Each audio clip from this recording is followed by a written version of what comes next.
In this video, I'm going to discuss the basic principles of subtitling and some instructions about how the subtitling process works and some general guidelines about how to create subtitles, mostly from a linguistic and orthographic perspective.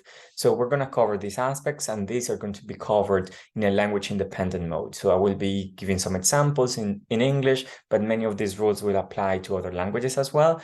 And in some cases, it's very important to take into consideration that these are rough guidelines that will need to be adapted to your specific language or the specific country you're operating in or the company you're working for. But this will provide a broad overview of subtitling processes and basic guidelines.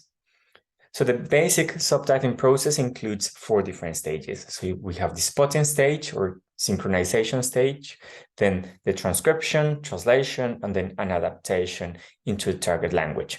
To do this, we normally use subtitling software in which we can see the subtitles, we can see the times that we need to synchronize, we can see the audio wave in which we can access information about when sounds come on the video, and then we can also see the video. And some of this subtitling software allow us to see a preview of the subtitles on the screen.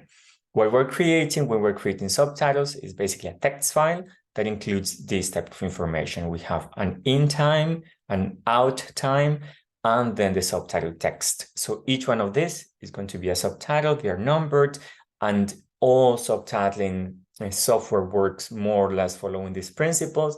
And there are different formats to create subtitle files, but all of them will include this basic information. Some of them will have additional information, such as the location of the subtitles or the color of the subtitles, but the basic information we need to provide in a subtitle file is the in time, the out time, and the text that will be displayed in the subtitle.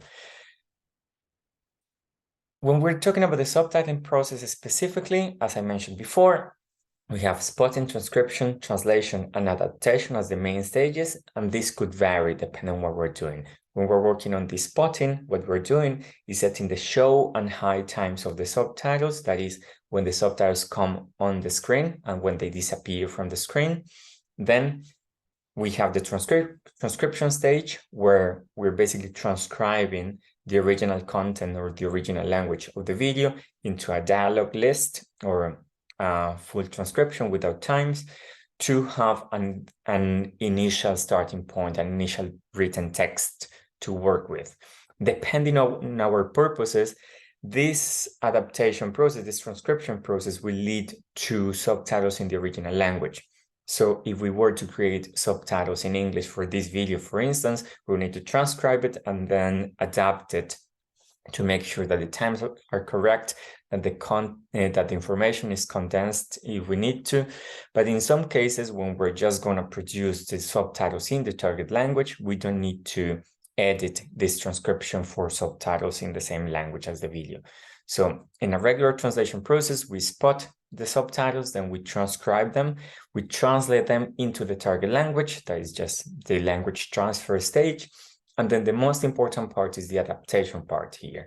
That is when we're going to make sure that our subtitles follow the languages and the guidelines for the specific language we're working on, so that the length of the subtitles is correct, that the pace of the subtitles is correct, that our subtitles are synchronized with the video, and we will see different types of synchronization in a moment.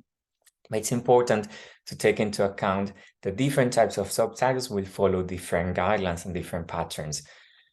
For instance, if we were to compare the subtitles, we see here at the top, the subtitles for the deaf and hard of hearing. We have the transcription of the names of the speakers, and we have some additional indications of this type of information. Then we have the interlingual subtitles. This is from the TV show Elite, which is originally in Spanish. So we have interlingual subtitles in English. And you can see here that the interlingual subtitles do not include this additional information. So the adaptation stage for each type of subtitle will be different and will respond to different types of guidelines. The same happens in this image here from the same series. We have the transcription of a song in the original language.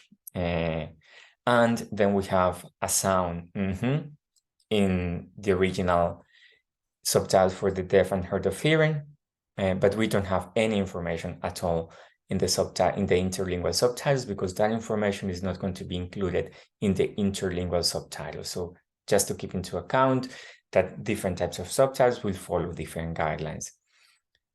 So we have different types of subtitles. Traditionally, we used to talk about open subtitles, so subtitles that were openly available to the audience, and closed captions, so subtitles you needed to activate. This used to be the times when we would just sit in front of the TV and watch whatever was on TV. Nowadays, we can choose the languages or the subtitles that we want to use, so this differentiation between open and closed subtitles does not apply so straightforwardly anymore. I mentioned before interlingual and intralingual subtitles. So we have interlingual subtitles when the sound, the dialogues in the original video use a language that is different to that from the subtitles. For instance, in the example I was mentioning before, we had the original soundtrack in Spanish and then the subtitles in English. In this case here, which comes from Kill Bill, we have an original in English and then the subtitles in Spanish. And here we have intralingual subtitles. So that's when we have same language subtitles. So the audio is in English and the subtitles are also in English here. Subtitles could also be monolingual or bilingual, depending on the product. And this is becoming more and more common with multilingual production. So in this film, we have subtitles in Spanish for a French film. And then here we have Spanish and English bilingual subtitles for the same film. Subtitles respond to different types of limitations or constraints that we need to take into account when we're creating them. So, for instance, we know that subtitles are constrained by time and space. So the time that we have to display the subtitle will depend on the video and the speed of the language, of the speech, and will also depend on the space. So we have limited space on the screen to create our subtitles. Subtitles will need to be coordinated and synchronized with the image. It's important that subtitles reinforce and help constructing meaning based on the image. So that's another aspect that we need to take into account when we're creating our subtitles. It's also important that reading of subtitles is going to be different from reading of regular text or printed text, because subtitles are ephemeral. So you are offered a subtitle, you're given a certain amount of time to read it, and then the subtitle will disappear and you won't have the opportunity to go back and reread, for instance. So you need to make sure that your reader, your viewer, will be aware, will be able to cope with this limitation of subtitle and will be able to remember the previous subtitle in order to follow a conversation, for instance. When we're creating subtitles, we need to be aware of the fact that the speed at which we can read is different to the speed at which people can talk. So we will need to condense information in many cases. In some other cases, we will need to add information because the speed of the dialogue is actually too slow. This is common with promotional content or commercials, for instance. Sometimes we actually need to add information. So make sure that you balance those two speeds when you're creating your subtitles. And in the case of subtitling, is also to be very careful with the fact that some of our viewers will actually have access to both the source text and the target text, because they will have some knowledge of the original language. So it's important that we take into account that some people will be able to judge the subtitles or assess the subtitles because they will have access to that original language. So subtitles are normally placed at the bottom of the screen, and that's how we normally know subtitles. They tend to be or use fonts that don't have serifs. So Arial or Verdana, for instance, they tend to be white, although other colors are used as well. And this scene from Parasite shows us this typical display of the subtitles. So commonly, subtitles nowadays are centered in the middle of the screen. That hasn't always been the case, and in some countries, such as Nordic European countries, it is still common to have left-aligned subtitles. Subtitles tend to have two lines. We don't use subtitles with 3 lines or more. This is common sometimes in cases of fan subbing or these more prosumer-produced subtitles. In general, when we talk about subtitles for television, the limit used to be 37 characters per line, so 2 lines, each line with up to 37 characters, and this was a limitation of the definition of the TV sets. Now, for cinema, we use 40 to 42 characters per line, so up to 84 characters per subtitle box. Netflix, which is becoming one of the leading organizations defining guidelines for subtitles, use up to 42 characters per line in their products. And when it comes to languages such as Korean, Japanese, or Chinese, every line can include up to 16 characters. Subtitles last on the screen between 1 and 6 seconds. So this is what traditionally has been considered appropriate. It is considered that for a subtitle to last less than a second, it might mean that people might skip it or not realize that there was a subtitle there.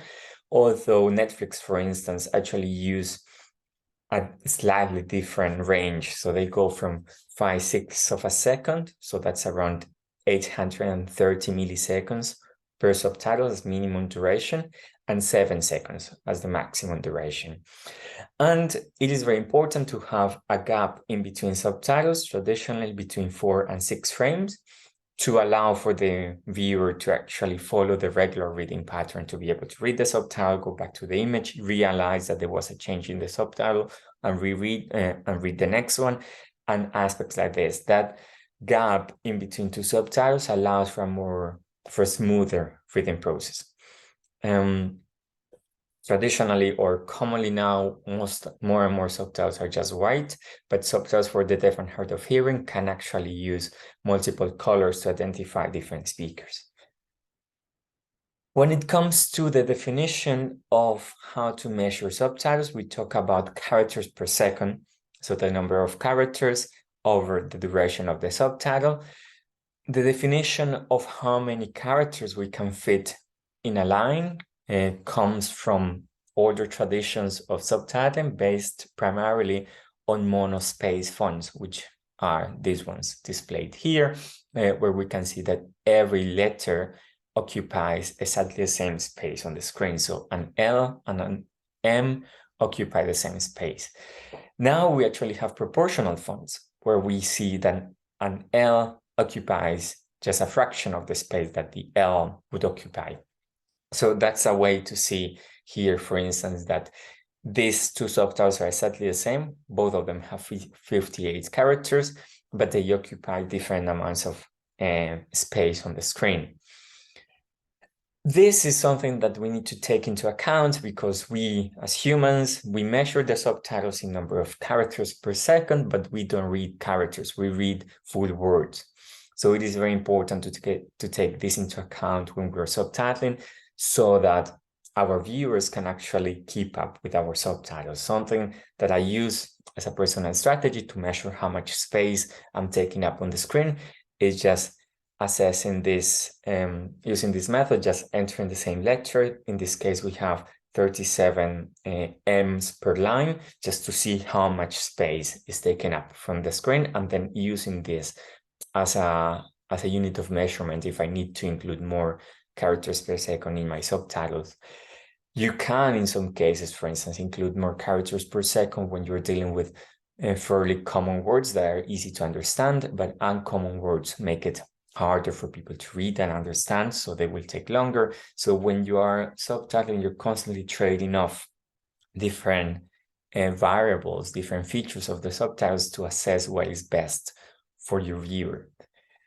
When we're synchronizing subtitles, which is part of the spotting process, so deciding when a subtitle should appear and disappear on the screen, we need to take into account different factors. So our subtitles need to coincide with what is being said and the sound of the film. So they need to be coordinated with the pace of the film as such. Then they also need to coincide with as shown on the image. There shouldn't be any conflicts between the images and the subtitles. And traditionally, we also avoid that subtitles overlap shot changes because that creates a distraction in the reading process. In subtitling, we follow traditionally since the 80s, what is called the 6-second rule. So the assumption that a viewer can comfortably read in 6 seconds the text that is written over 2 lines when each line contains 37 characters per second. And we use this as a standard. So the idea is that the minimum of a 1-line subtitle based on this rule should be 4 seconds, and the maximum should be 6 seconds. But this, and in general, this idea of the 6-second rule is very deeply embedded in all subtitling practices. Why is synchronization important? Because this is going to support the way how our viewers engage with the content. So let's take a look at this video, for instance. Wow! You is spreading. What? So we can see there that there was a U, it's spreading, there was a gap there. So we need to ensure that our subtitles follow this pattern, follow this pace, so that our viewers understand what is happening on the screen. This doesn't always happen. With this subtitle, for instance, that gap is lost, so you end up with a sentence, you is spreading, which is actually grammatically incorrect. And the problem is that once this mistake catches on or is used in a subtitle template, so a template that is used to translate into other languages, it might actually be replicated in other languages as well. So it's important that when we're creating our subtitles, we take into account that pace of the film. We include those narrative strategies in our subtitles, and we try to reflect those in our subtitles. Because what our viewers will do is basically follow the action on the image, then come to the subtitles, read the subtitle, and go back to the image. And this is the regular pattern, the regular process that we want to promote amongst our viewers. It's not always easy, and we try to aim at this idea of the ideal viewer, the viewer who can actually do this. But when we're creating subtitles, we're constantly making decisions because our viewers will operate differently. In these images here, we have, for instance, how different types of viewers engage with the content. So we have viewers who rely completely on the subtitles and make a lot of fixations or read every subtitle very carefully. And then we have some viewers who don't need the subtitles that much, and most of their attention will be on the center of the screen. The issue that we have as subtitlers is that we need to create subtitles that work for all of these viewers at the same time, because we don't have the option of giving them different types of subtitles, at least not yet. So when we're starting our subtitling process, we need to follow these spotting strategies to make sure that the general rhythm of the film is respected, that we follow and take into account the pauses in the conversation, what's happening on the image, the shot changes in the film. And we need to take into account that for us to be conscious of this, we will probably need to watch the content several times. So traditionally, we say that you should just watch and enjoy the product first, and then start working on it and actually start with the spotting process. This procedure as such could vary, and you will develop your own strategies as you go along and as you practice to ensure that your spotting is always on point and follows the different synchronization strategies. Once we have done our spotting, what's important is for us to start working on segmentation. So we create the subtitle in and out times, and now we will need to start segmenting the dialogues and adding this information in the specific subtitle boxes. So we can have monolineal or bilineal subtitles, so that is 1-line or 2-line subtitles. It's preferred that if we can fit the information in just 1 line, we use that 1 line.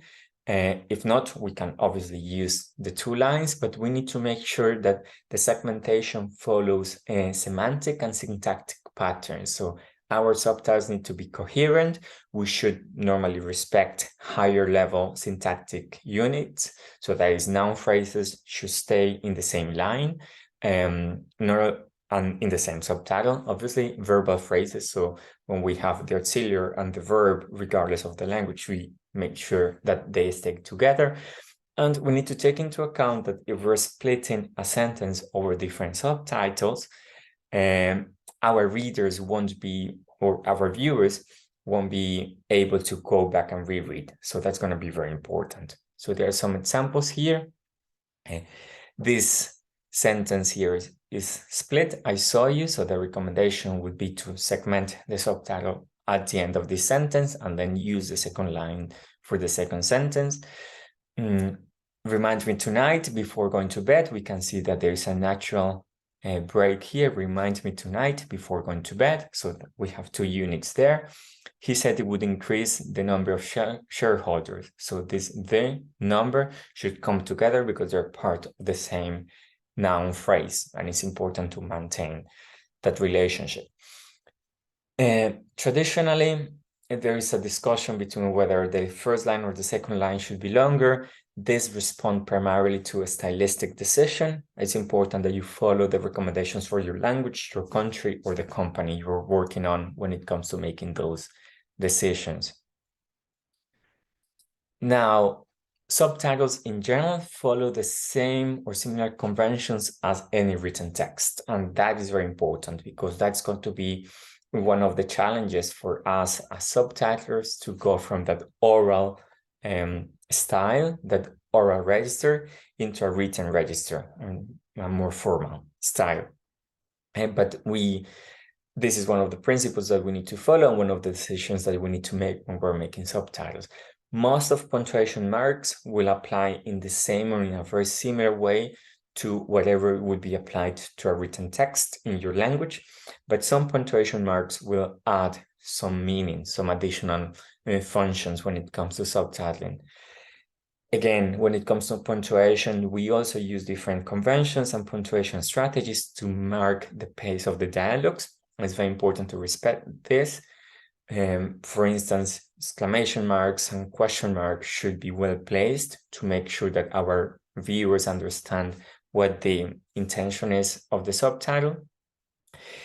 In general, we try to avoid, and this is related to the differences between written and spoken languages, we try to avoid any difficult syntactic structures because, again, our viewers won't have the time to reread, and changes such as subject-verb inversions are very uncommon in subtitling because that creates a more difficult reading challenge to our viewers.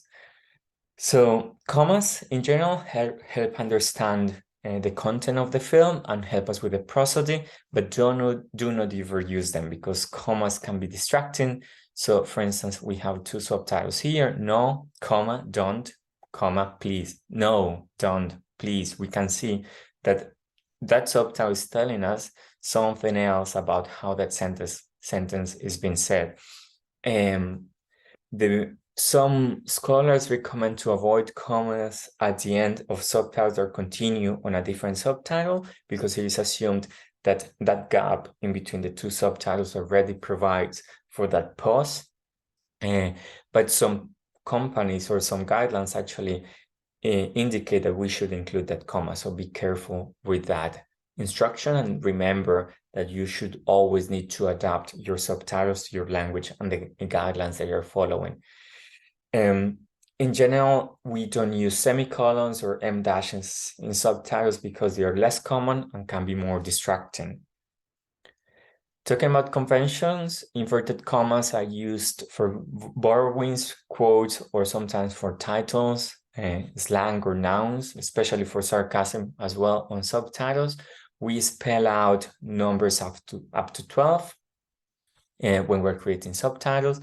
As you can see, the example here with the inverted commas in a quote from this TV show You from Netflix. We use hyphens to alternate between 2 speakers. So the example here at the bottom shows 2 speakers having a conversation. So each line is spoken for a different character by a different character. So we have different hyphens indicating this. We use capital letters on subtitles to translate on-screen text and titles, signs, any text that is shown on the screen is normally translated using capital letters, and sometimes it's used to transcribe loud voices or discussions, or when someone's yelling, we use capital letters, as well as in other means of written communication, such as text messages. Italics are commonly used also for off-camera voices or narration, flashbacks, or monologues when someone is thinking. Is very common in the series You, where there are so many monologues, for instance, to have italics. This subtitle here is from a voice recorder that is playing, so we can see that that's why the subtitle decided to use capital letters. Ellipses, or the three dots, are used to indicate pauses or breaks in the conversation. So again, it helps with they help with the prosody. When there is an interruption, we could also use ellipses. And sometimes with a sentence continues on the next subtitle, we used to use ellipses. So there used to be more ellipses on the subtitles. This has changed and is not so commonly used anymore, but you might see it in other subtitles. In terms of linguistic conventions, there is this change between the oral text and the written text, which is definitely going to affect and influence our decisions when we're making subtitles. And in general, subtitles tend to include a lot of reduction and omission strategies, because we can talk faster than we can read. And the characters on the screen can talk faster than we can read information on the screen as viewers. So there are different strategies that we will cover in another video: reformulation, interjection, repetition, pauses. These all are dealt with differently in different types of subtitles. So for instance, here we can see the difference between subtitles for the deaf and hard of hearing, where we have almost a verbatim translation, and then the interlingual subtitles show a shorter version. So that I wanted to deal with it on my own, that I wanted to carry this alone. So we can see that there's not only just reduction, but also a degree of adaptation here, which goes back to that adaptation stage that that I discussed at the beginning of the video.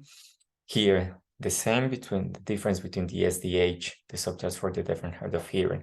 And because I thought, what did I have to gain from telling you? And I thought, what was the point of telling you? So you can see that we are using reduction strategies to maintain the meaning of the sentence while reducing the number of characters on the screen, so making it easier for our viewers to read it, or at least to read it faster. So there are different reduction strategies that are used to condensate information that we will apply when we're creating subtitles, that have become standards when we're creating subtitles. So thank you very much for listening, and I hope the video was informative.